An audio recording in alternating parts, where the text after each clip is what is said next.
আজ শুধু ঘোরাঘুরি আর খাওয়ার দিন, অ্যাকচুয়ালি রাত। হ্যালো এভরিওয়ান, আসসালামু আলাইকুম। আমি তমা জান্নাতুল 2.0 থেকে স্বাগত জানাচ্ছি। আজ আমাদের বাসায় একটা বিয়ের রিসেপশন প্রোগ্রাম শেষ করে ভাবলাম আজ আমরা মেয়েরা অনেক দিন পর একসাথে হয়ে কোথাও ঘুরতে যাই আর হালকা পাতলা কিছু খেয়ে আসি। তাই আমাদের প্রথম স্টপ বাইকার্স ধাবা। সারাদিন কাজ শেষে আমরা চাচ্ছিলাম একটু রিফ্রেশমেন্ট আনতে, তাই আমরা ঠান্ডা ঠান্ডা মিন্ট লেমনেড অর্ডার করে দেই, যেটা কিনা ছিল মাত্র 40 টাকা। সত্যি বলতে এইটা খেতে গোল আইসক্রিম খাওয়ার মতো টেস্ট পাচ্ছিলাম।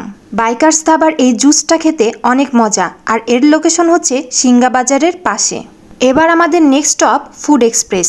মেনু কার্ড ঘাটাঘাটি করার পর মনে হলো ঠান্ডা ঠান্ডা কিছু খাওয়ার পর এবার একটু চিজি কিছু খাওয়া যাক।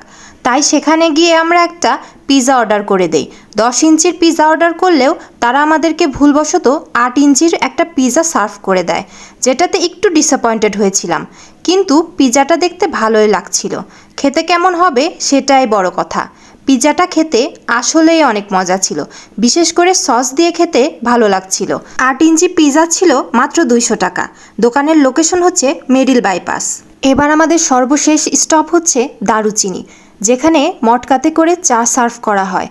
পাবনাতে হয়তো অনেকে এই দোকান সম্পর্কে অলরেডি জেনে গেছেন, বাট সত্যি বলতে এই প্রথম আমি সেখানে গেলাম। ওইখানকার এনভায়রনমেন্ট ভালোই লাগছিল, বেশ কালারফুল অ্যাস্থেটিক একটা ভাইব আছে দোকানের।